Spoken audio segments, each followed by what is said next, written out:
Hello, everyone, and good afternoon for most of us, unless you are joining us like one of our authors will be from across the pond. It is afternoon for us, and I can't think of a better way to spend one of my Wednesdays are not my favorite day of the week. So this, to me, is a delightful way to break up your Wednesday. So if you're joining us on your lunch hour, we're so happy to see you. Or if you're joining us later this evening, so happy you're here. My name is Stephanie, and I am with The Novel Neighbor. We are a woman-owned and operated independent bookstore located in St. Louis, Missouri. And we have an incredible event planned for you today. This is a book that we have been looking forward to as booksellers for a long time. And if you don't know why, I am sure you will hear very soon on into the interview. So I'm not going to ruin that spoiler, but we are here today to discuss Shady Hollow, a cozy murder mystery. It is, if you are a fan of Stars Hollow and want to hang out with a group of people that you just love and adore, Shady Hollow is totally your vibe. So I cannot wait for this conversation today. I think it's just going to be so fun. We will be doing Q&A at the end of it. So if you have any questions, feel free to drop those in the comment section, and we will make sure that we get to them before we wrap up the event today. Our first author that's joining us is Alexander McCall Smith, who is the author of the #1 Ladies Detective Agency novels, as well as a number of other series and standalone books. His works have been translated into more than 40 languages and have been bestsellers throughout the world. He lives in Scotland. And then our other two authors to get today are Juneau Black, which is the pen name of authors Jocelyn Cole and Sharon Nagel. They share a love of excellent bookshops, fine cheeses, and good murders, in fictional form only, of course. Though they are two separate people, if you ask either of them a question about their childhood, you are likely to get the same answer. This is a little unnerving for any number of reasons, as you might imagine. So please join me in welcoming this incredible trio of authors. Hello. Hello. Hello. Well, hello, Sharon and Jocelyn. Alexander McCall Smith here, speaking from Edinburgh. And what a pleasure it is to me to have the chance to be in a rather different seat from the seat that I normally occupy, in that I, like you, am an author. And so I'm used to answering other people's questions about my books. And I'm doing something rather different here today, which is rather nice from my point of view, which is having the opportunity to talk to you about your book and about this new series that you have. It's rather strange in a way to be speaking to two people who are also one person. And that's something which I think probably readers will be rather interested in. So I wonder if we could perhaps start our conversation by looking at that, and perhaps that how that came about might come out if I asked you about the genesis of this charming new series that you have, the Shady Hollow series, which the first book is just published, and we've got 2 lined up, which is very exciting in the not too distant future, which I think is a great thing, that knowing that one doesn't have to wait too long for other books in the series. But let's go back to the beginning and tell me and the readers a little bit about how did you meet, did you work together, and how this whole idea got going. Well, Sharon, why don't you take this one? I will start. Jocelyn and I worked together at Boswell Book Company in Milwaukee, Wisconsin. And one evening when things were a little slow, our boss, Daniel, asked us to price some little animal finger puppets for the children's department. And so we decided to give them all names and occupations while we were doing this. And as it was fall, we sort of started to tell a story about them to each other. And then we decided to write our story during NaNoWriMo, which is National Novel Writing Month, where you write a 50,000 word novel in the month of November. And we thought that would be fun, and it was. So that's how we got started. And so the finger puppets, were the finger puppets animals? Did they represent animals? When did the animals come into this? They were animals. There were foxes and mice and ravens and yeah. The very first one that we named, and I believe it was Sharon who gave this puppet his name, was the little white mouse named Howard Chitters, because we just looked at him and Sharon said if he had a name it would be Howard Chitters, and he looks like an accountant.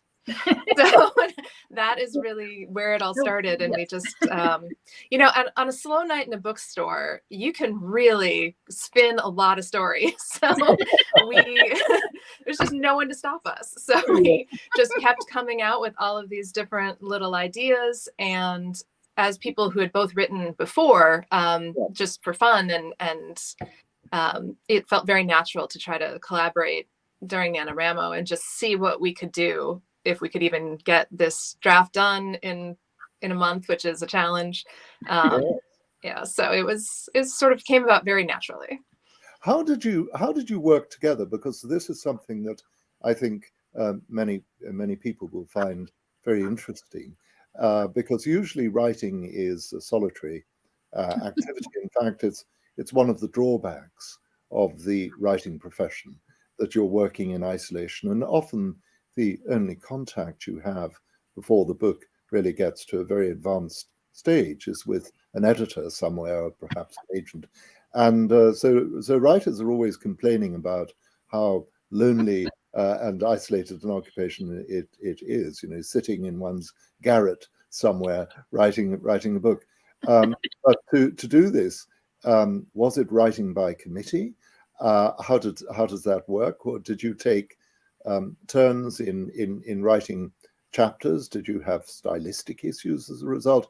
How did it work? Well, we had separate garrets, and we chose I would write on odd days and Jocelyn would write on the even days, and we would email our document back and forth. It came together pretty well. It did take some editing, but we tend to have the same snarky sense of humor. So that worked. Did the joins show when you put the two together? Did you have to try and smooth the thing out, or did a single voice emerge? And I wonder, was that voice at all different from your individual voices? I think it was, because I feel that when we talk together and bounce ideas off of one another, that we are way cleverer than either one of us apart.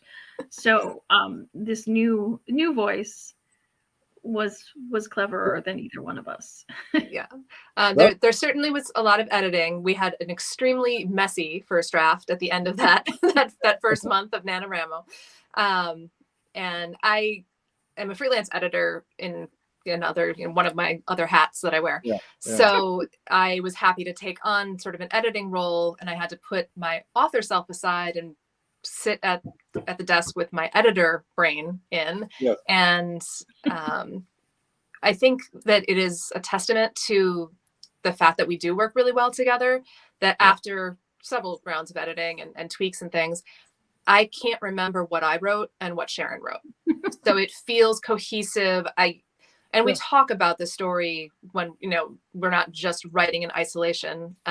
We will discuss it either, in person in the before times or on a Zoom call now, and hash out ideas or talk about, if we were getting stuck on a plot point or something like that, we would talk about it. But I think that the fact that it was a collaboration really helped us not just write the story, but motivated us to get it done, because I'm sure that it's very easy to get to a hard point in a draft and just go, I'll just wait for the muse to eventually show up and give me the answer. And if you're dependent on emailing that draft to somebody else by the end of the day, you got to get it done. So yes, especially somebody who has a full-time job and needs to get their word count up before they go to work. Exactly. And I think really you're saying what I suspect every single author will say, that you don't sit around and wait for the muse to come and tap you on the shoulder.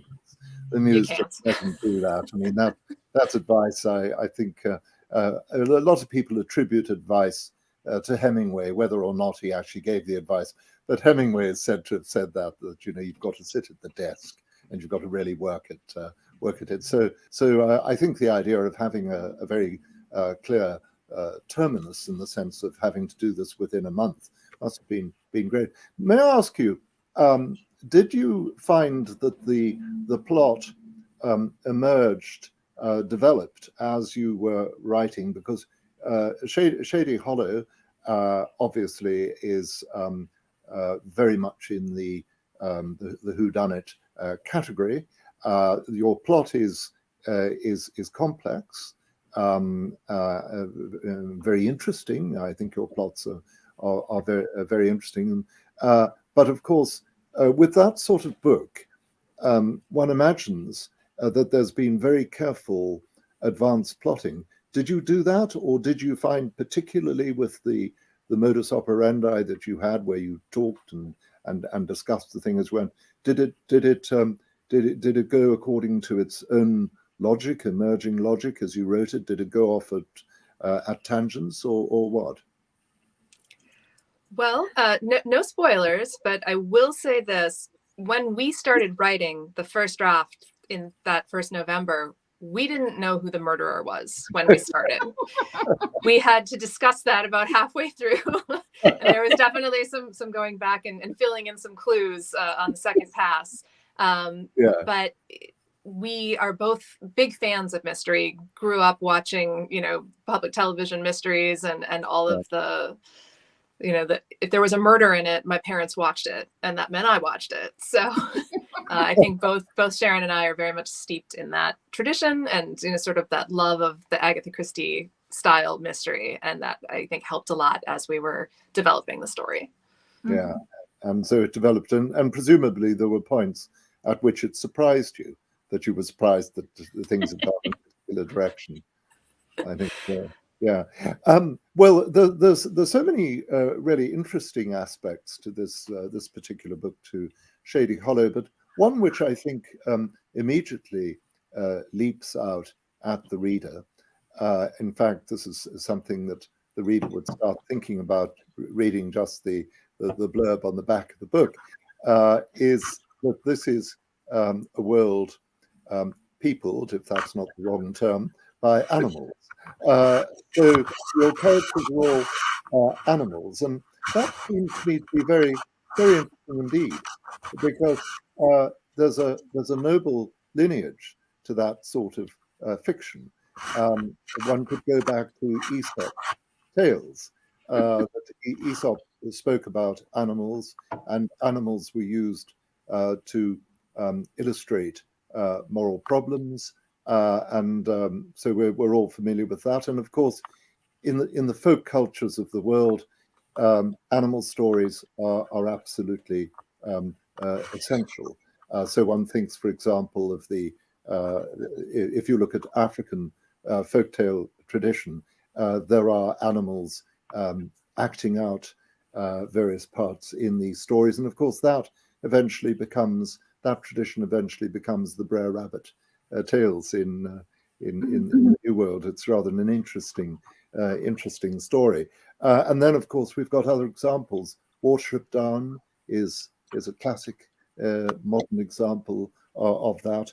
And Wind in the Willows, Kenneth Grahame's marvelous book, Wind in the Willows, which certainly I remember being very much influenced by. When I was a youngster, I loved that book. And of course, at the very serious end of the spectrum, we have George Orwell's Animal Farm. Why did you choose animals? Because you had been influenced in some way by stories involving animals in this way, or was it because the finger puppets happened to be animals, and you just what lies behind the basic conceit in this venture? I would guess it's probably a combination of those two things. I was a huge fan of Watership Down when I was a child, and have always been fond of animals, and still am in the stories. The finger puppets gave them form and looks, and particular animals, but I think not sure if the original idea was to be animals or not. Jocelyn, do you remember? I think that because we had already sort of come up with these names and occupations and little characters, that it was very natural to sort of just keep spinning the story out with animal characters. And to me, that just didn't feel that strange. I think partly because growing up, I love fairy tales and folk tales and continued to study that in college and just, I love that. And there's always, whether it's a story that's primarily humans, but suddenly a talking animal will appear and give advice or grant a wish or something like that, or if it's a story that is all animals where they're stepping in and portraying a certain personality type through their animal traits, that just, it feels like all one story. Animals are people too, I guess, is the short way of saying what I'm trying to say. So I think it was just a combination of all of that and sort of a love of animal stories that we had growing up. Mind you, see, that leads to a rather interesting issue. You talked about the various traits of the animals, but are your characters, in a sense, constrained by their species?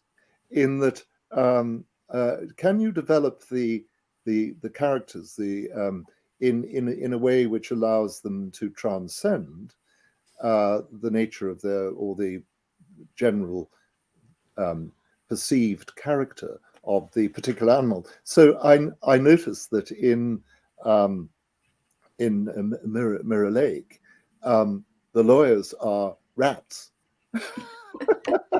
Now, is that accidental?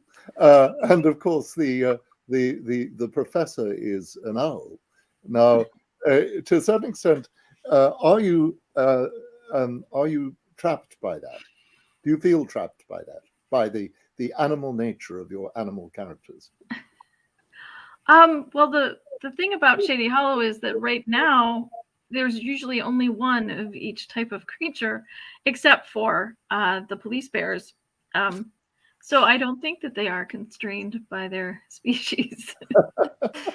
They're certainly inspired by some of the, I guess, what you'd consider a common trait. For example, growing up, I loved the book Mrs. Frisbee and the Rats of Nim, in which there's a large number of rats who are incredibly intelligent, very logical, and they plan in advance for their future.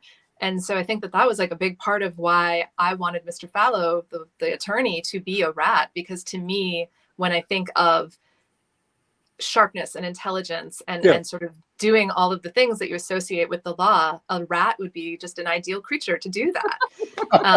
And I think the same thing for our police force. You think, who do you want to break up a fight? Well, someone big and brawny who's going to be able to dominate that situation. So it was, we have a black bear and a brown bear who step in to do that. So we have diversity as well.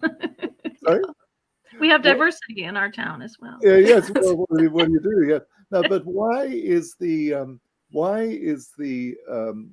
pathologist, the medical examiner, a snake?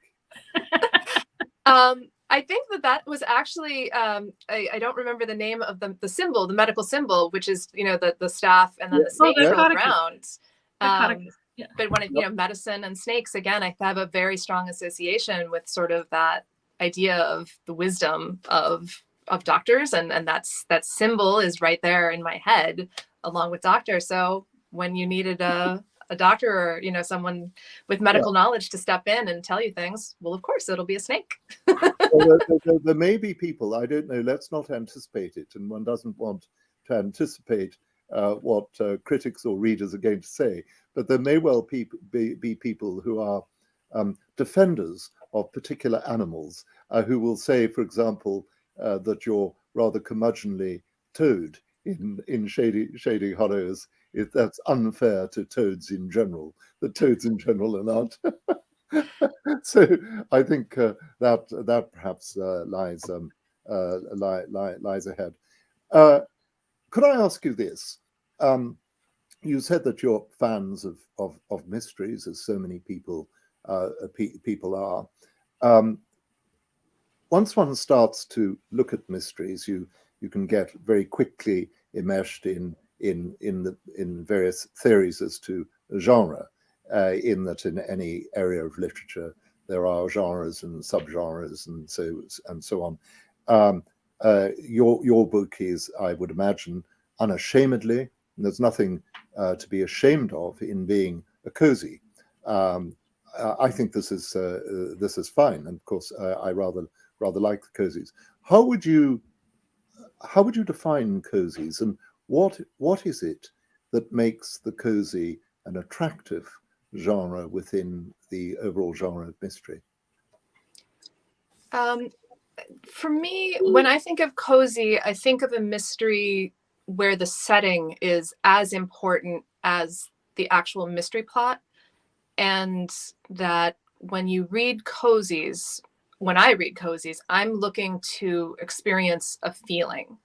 So I go to a series where I know that I'll be encountering a particular detective in a particular setting, and regardless of what the actual plot is or that particular murder or crime or whatever it is, I'm going to get that feeling that I'm going for. And so when we wrote ours, we very much wanted to get that small town, little village, everybody knows each other.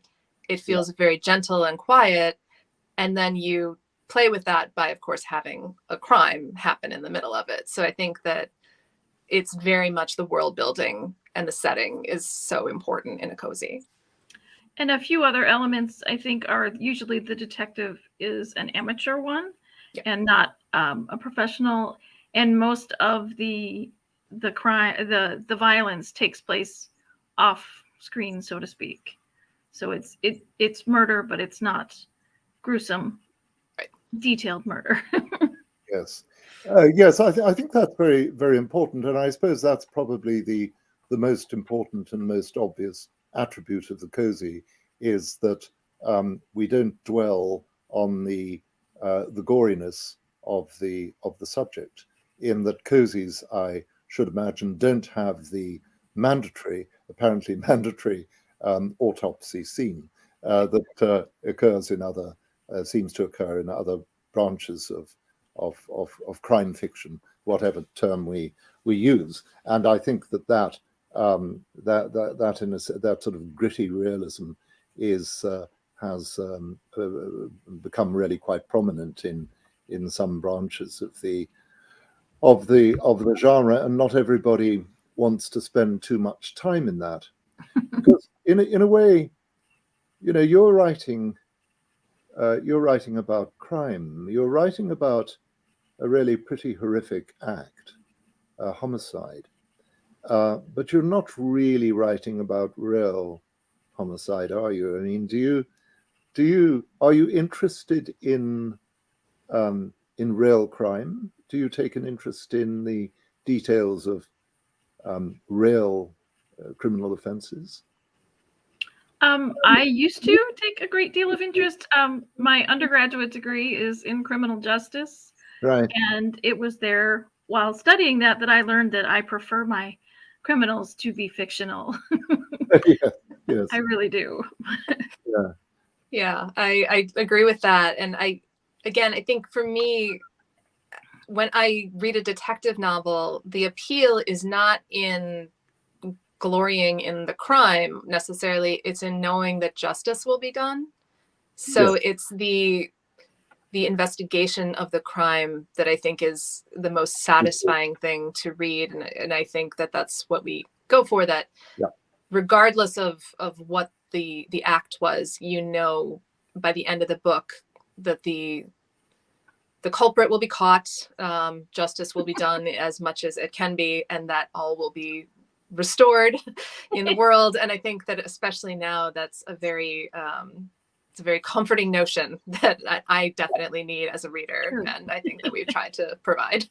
Well, I think that's a very important point. And of course, in one of the classic essays on detective fiction, which is W.H. Auden, the poet's essay on that, he makes that precise point. he talks about the necessity in the classic detective story that the scales of justice are eventually balanced, and that retribution is brought to bear on the perpetrator. And of course, that in a sense does seem to be a very basic requirement. It's rather like the requirement that music resolves. If you listen to a piece of music, it must return to the bass note on which the whole thing is conceived, and there must be certain cadences which must resolve. And of course, if we listen to that, if we listen to music that doesn't end where it's meant to go, and we all intuitively know where that is, we feel deeply dissatisfied. However, I think there are some cases where the person gets away with it, the perpetrator gets away with it, and I think in particular of Patricia Highsmith's Ripley novels, because nobody ever gets Ripley. Ripley gets away with it. That's true, but I think that, and I love those books, by the way, so I'm so glad you mentioned them. It works because it's an exception that we can, I think that if everyone started creating their own Ripleys, we wouldn't find him to be such a sympathetic character, even though he commits these terrible crimes in the course of his life. Yeah, I think that's right. I mean, I wonder whether there will ever be a sequel to the Ripley books by some other writer. Sequels by other hands are quite popular, where Ripley is brought to justice. I think I don't know whether we want that. Actually, we probably want it as an unresolved issue. So there we are. Let me think of can I say some things about the book, which just bounce ideas off you, some of my comments about it generally. I must say that I enjoyed it. I think it's a charming world that you've created. I don't know if there are many other instances of this where the animal world is used as a background for a straightforward, cozy mystery novel. I mean, there may be others, but I think it works, and I'd like to congratulate you on this book and this series. I think that your plot, I must say, I always admire an intricate plot, and you do have a very intricate plot. I like the idea of the contained world which you've got in that, and I think that that's something which, Jocelyn, you were talking about there, about the sort of security that comes with the contained world. It's like being in a warm bath. I mean, this is a book which I think you could read in the bath, really, which is high praise. Indeed, it's high praise. So I think more power to both your elbows in this. May I ask, are you planning to continue the series beyond the 3 that have already been written? I mean, we would love to. We have no formal agreement with our publisher yet. Obviously, it's dependent on how these books do, but it's such a fun world to be in, and we have characters waiting in the wings, shall we say? So, well, that's the wonderful thing about actually having a series set in a particular place. That there are so many possibilities. You've got your set really, and you can just develop it from then. These books have had an interesting history, apart from the history of their creation, the rather unusual way in which they were initially created. These were published in a smaller edition to begin with. How did you do that? Jocelyn, talk about that. Yeah. So we wrote the draft, and right about the same time that we had finished the draft, I was publishing my own romances, self-publishing them. And so with my husband, we started our own publishing company, but it was literally me and my husband. So once Shady Hollow was at a point where we worked with an editor. We got a cover. We had our proof. You know, we did everything that I would normally have done with my romance novels. We just did for the mystery. And then we self-published it through the tiny, tiny press that is me. So we were very fortunate also in that we were connected to our bookstore that Sharon was still working at, but I had moved on from by that point. And the owner of the bookstore, Daniel, was a champion of the books, which I think was really, really wonderful. And in no small part why we are talking today about these books. Mm-hmm. He really enjoyed them. He hand sold them to anyone who'd walk in and said, oh, what should I be reading next? And do you like mystery? Well, here, read these very quirky little mysteries that were written right here. So they had a small, robust life in Milwaukee, and then not much anywhere else. But one day, one of the book reps from Random House came in, because of course they all visit the bookstores on their routes, and his name is Jason Gobble. And he asked us, hey, would you mind if I showed your books to some of the editors at Penguin? I think there's someone who might be interested. To which we said, sure, we don't mind. But we thought it was a very, very sweet gesture on his part. We did not expect anything to happen. It was just like, thank you, Jason. Wonderful for you to say. Nothing's going to happen here. Fast forward a couple of months, and Jason emails us and is like, don't freak out. You're going to get an email. And then we got an email from our editor at Vintage Crime. And it was a lovely email that said nice things about the books and had real numbers at the bottom of the email. So that led to getting signed with Vintage Crime Black Lizard, which was sort of just amazing. And we couldn't have predicted it. Yeah. Oh, well. And are you planning to go to the various mystery conventions that take place? Because there are these very specialized events, which I suspect you'd enjoy rather well. We will go anywhere they send us. We're invited. I remember going to one which was a murder convention, just fictional murder, in the American Midwest. And it was really very interesting because all of the participants, all of the audience, all the readers there, with one or two exceptions, were women. And there they were. The other thing I noticed was that they were wearing hats, which was, I don't know what significance that was. And then the third thing, it was the first convention I had attended where a very large proportion of the audience was knitting as you spoke. And these ladies were rather like the tricoteurs at the foot of the French Revolutionary Guard. They were wanting to hear about all these dreadful criminal events while knitting jumpers and other things it was a very cozy atmosphere.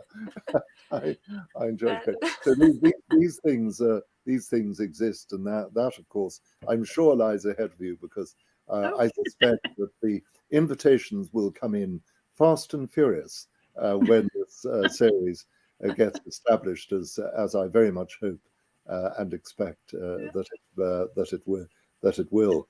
I noticed that one of the emails I had about your books talked about woodland noir. I don't know whether that was a phrase of your invention, or is that the marketing department? I cannot remember who came up with it, but I think it goes a pretty far way to sort of trying to explain the mood we're going for, because it is a little bit darker than I think some cozies. But again, we are still in a small town with adorable animals, so it's not meant to be too gritty or gory. So. Yeah. Well, of course, it does raise issues. Any of these small town series raises an issue as to how the town can sustain quite the homicide level that it sustains, and without running out of victims. Cabot Cove, for example. Yes. we call that the Murder, She Wrote problem. And Sharon and I did discuss that fairly early on. We didn't want there to be this awful body count. So there's a reason why in the second book, it's a cold case. Because it was a murder, spoiler, it's a body that they discover quite a long time after the event. And so we're trying to avoid the Jessica Fletcher walk into a building and suddenly there's a body. For the Miss Marple effect, yes. Yes. You've got quite a broad range of characters in the books. I mean, there are quite a lot of characters. It's not quite as bad as a Russian novel where you have to have a long list of the dramatis personae before you start reading. But you've got quite a good cast of characters. Any favorites that you particularly like, or I suppose your main protagonist, Vera Vixen, is obviously very important, and I think she comes across rather well. Tell us about her. What sort of fox is she? She's probably a little bit Nancy Drew. What are a little bit of our backgrounds? I am a confirmed know-it-all, and I think that she is as well. She wants to find out things, and she wants to know everything, and she, of course, knows better than most how things should be done. Mm-hmm. So that's a little bit familiar. Yeah. And your bookseller characters are also very, very important.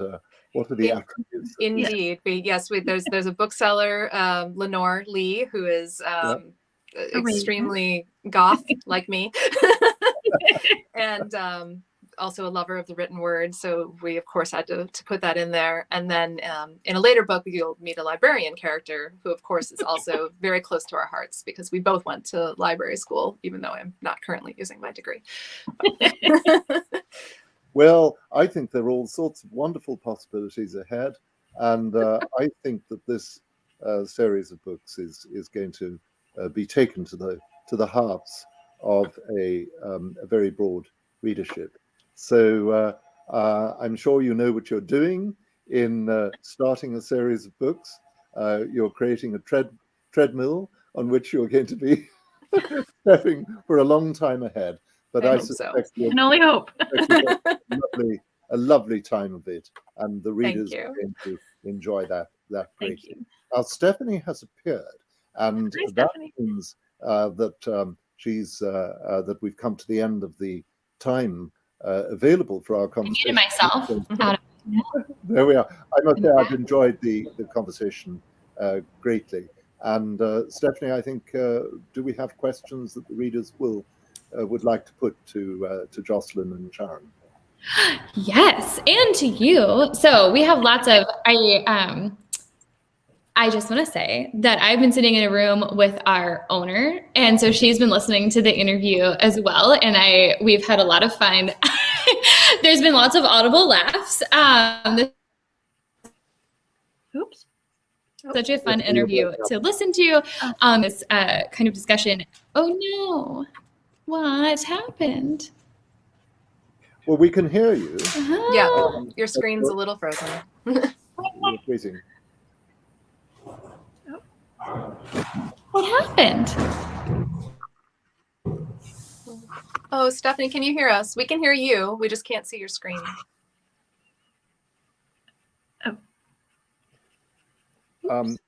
Stephanie, if you just spoke, we could hear you, and we'll just imagine that your lips are moving.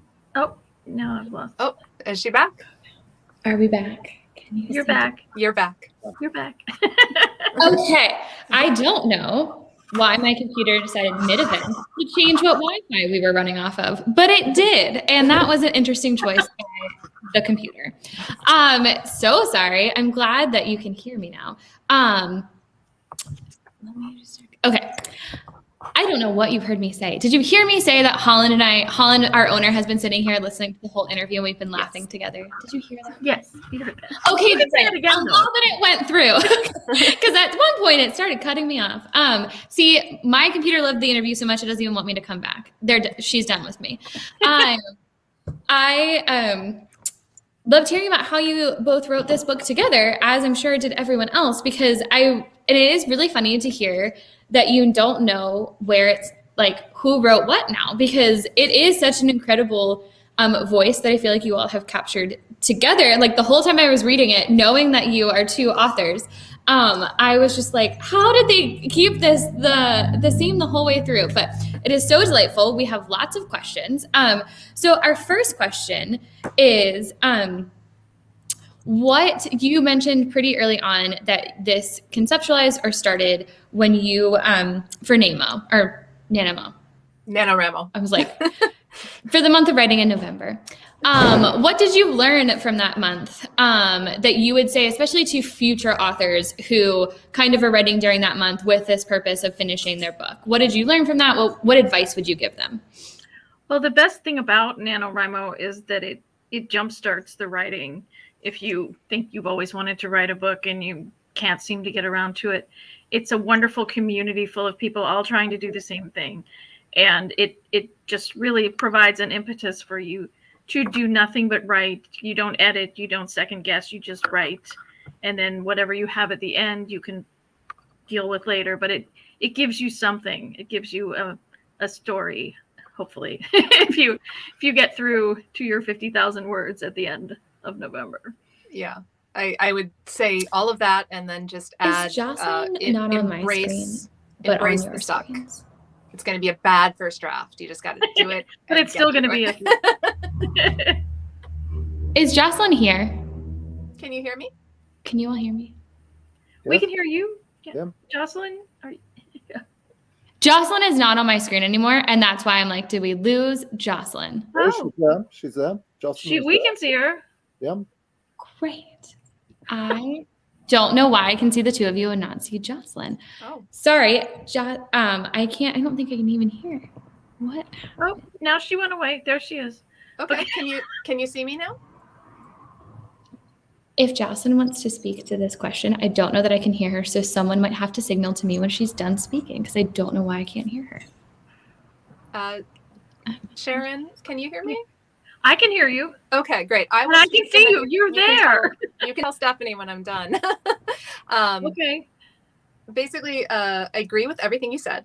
And I think the thing with NaNoWriMo, for anyone who is interested in starting a novel for the first time, is just accepting that you're going to have an incredibly messy draft at the end, and you shouldn't expect perfection or even try for it, because it won't be perfect until it's gone through many rounds of editing, and you can worry about all of that later. Just write.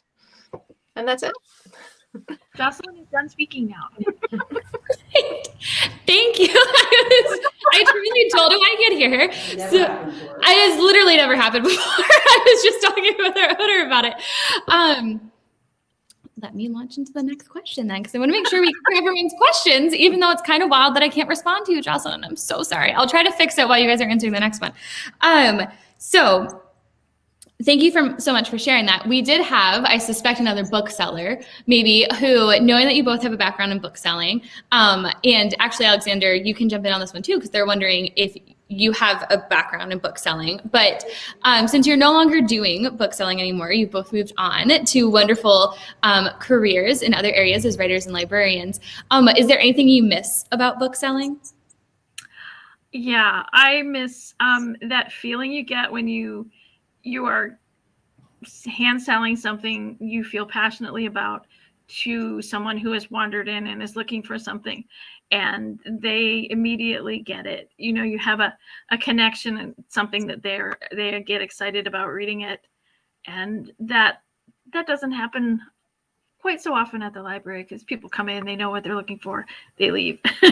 But being able to put something in a person's hands that you think will change their life in some way because it has affected you so deeply is really a lot of fun, and I miss that.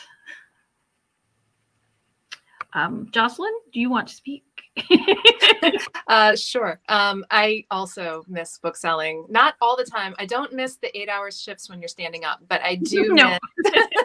miss seeing all the new books coming in. I miss seeing authors in the store. It was so wonderful to work events because you'd get to listen to every author coming in and getting their story about how they wrote that book and hearing the audience questions and really getting some wonderful experiences with people that I never would have been able to listen to otherwise. And yeah, just that sort of magic of being able to give someone the book they didn't know they wanted until they're like, oh, I read this book. It's like, oh, well, there's 5 others that are also wonderful and you need to read these too. So I think that is that sort of joy in giving somebody that book, whatever book it happens to be for them, is really special. Oh, Jocelyn is done now. Jocelyn, I'm happy to report that I heard you that time. Oh, yay! Okay. So that's wonderful. I'll be switching back and forth because I found a way to hear you, but then I lose Sharon. So we're just going to keep on chugging, but just know that that's happening if I accidentally interrupt anybody. But Alexander, did you want to comment on that at all? No, I've never been a bookseller, but I have the greatest admiration for booksellers, and because I think booksellers in particular, when they organize events for readers in the bookstores, are doing something which is a very important element in our national conversation, because they're bringing people together to discuss ideas in a context of a real meeting. And so I think that's terribly, terribly important. It's vital, I think, for a whole lot of reasons. So I think it's a wonderful thing that bookstores are doing in that respect.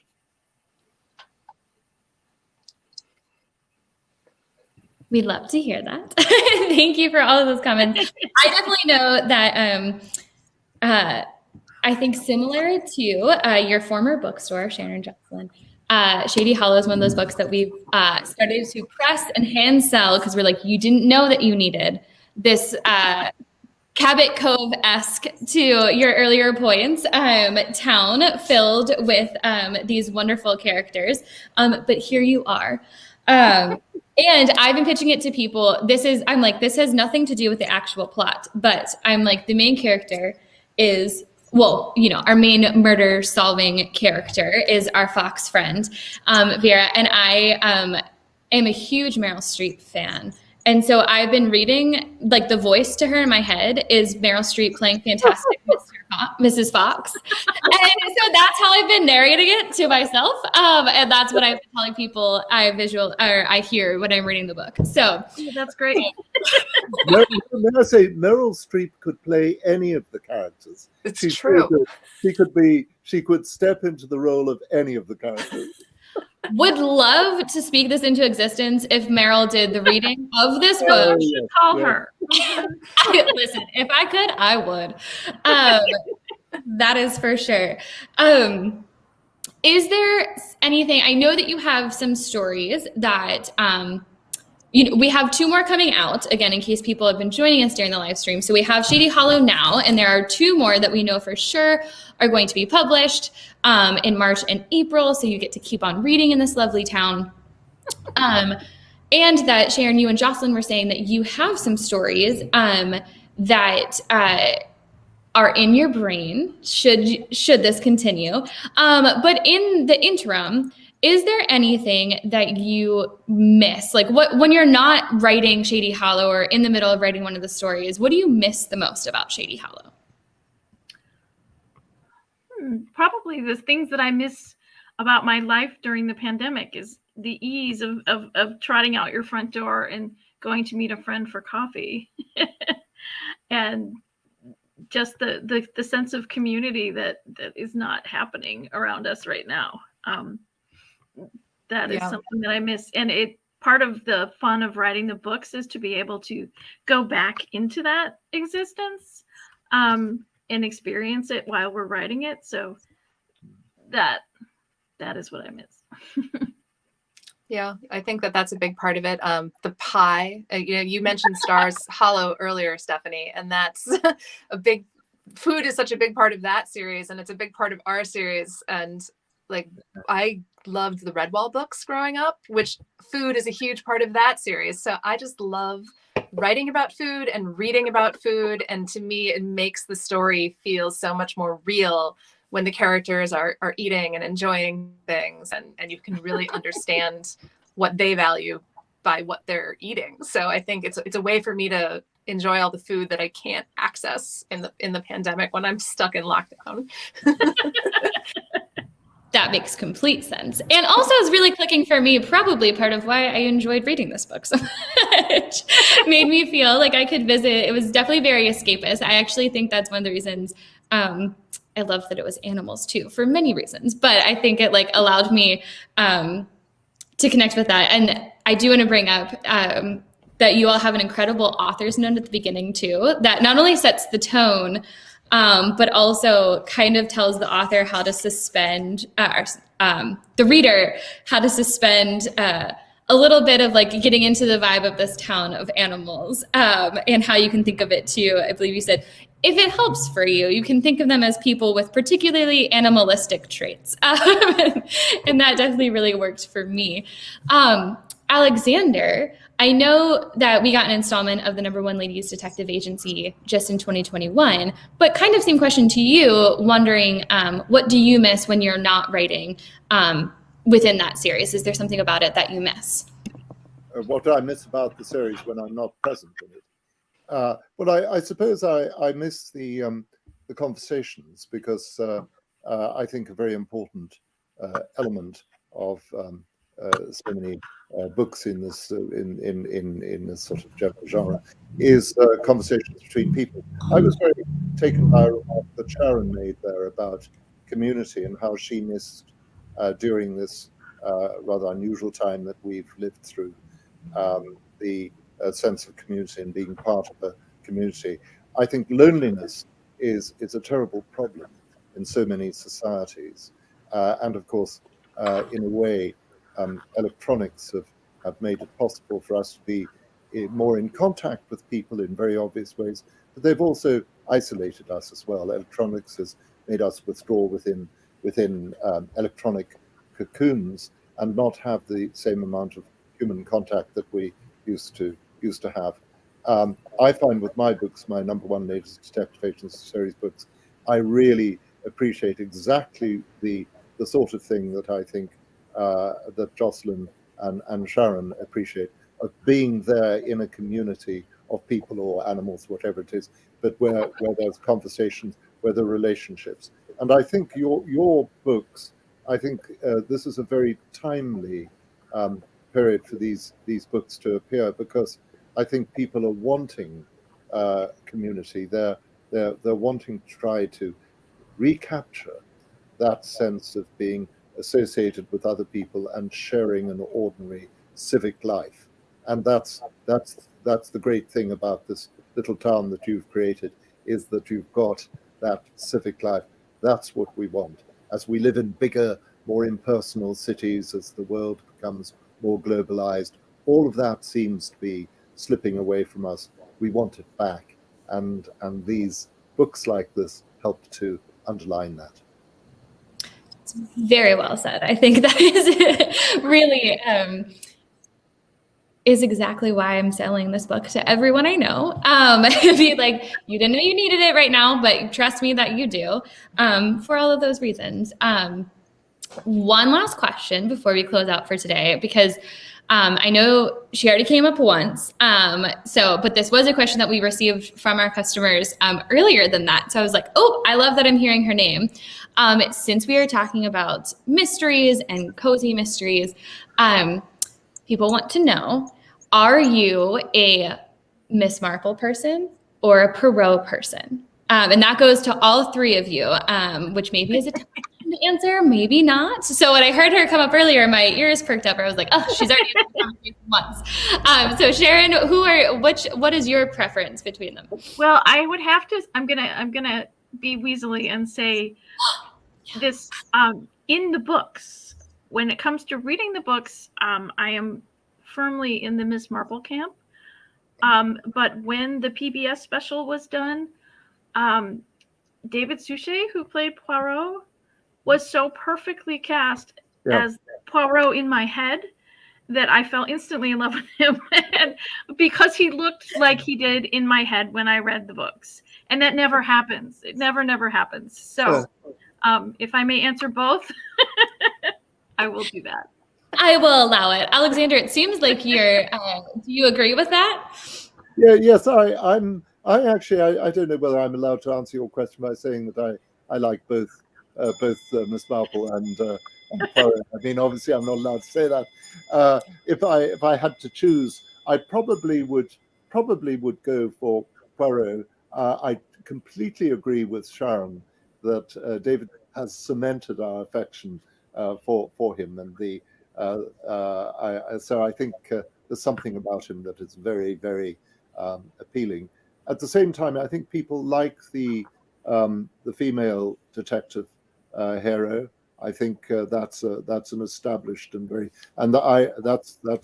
my characters, my two principal characters in this sort of book are both women, because I feel that women have they're more conversational possibilities. If they were men detectives, they'd be a little bit more taciturn, whereas the women are more prepared to talk about their subjective view of things, which makes them more interesting, really. All right, Jocelyn, you're not quite a tiebreaker, but it seems like, what are you going to say? I'm actually firmly in the Poirot camp. Both the stories and the TV show, because David Suchet is the perfect Poirot, and I will not have any others. So that's very much my vote. And we will not talk about the movies. We're just gonna let it rest there. No, we don't need to talk about the movies. Yeah, we're gonna, like you said, wow, unexpected. Oh, you're breaking up a little. Oh no. Oh.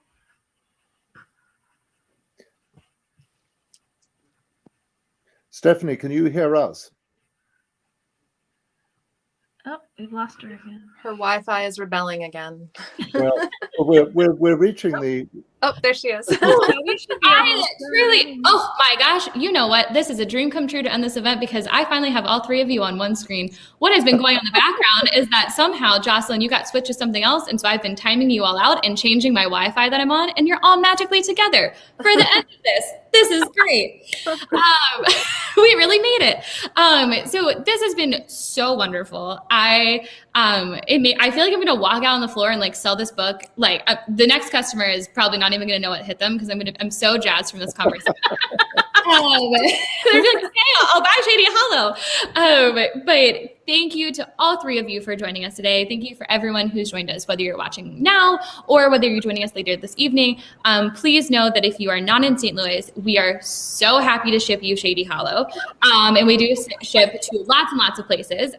In case anyone else is joining us from Scotland, like Alexander, or from any other country, you can also send us an email, and we do ship internationally. We will just work that out with you a little bit separately than our online ordering. But any final thoughts, comments, things before we sign off today from the three of you? Oh.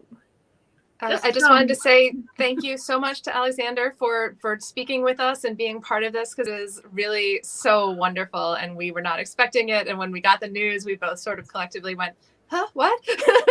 Well, thank so you. That was such a pleasure. And also everyone who is listening, support your local independent bookstores. Thank you, Jocelyn and Sharon, for writing this delightful book.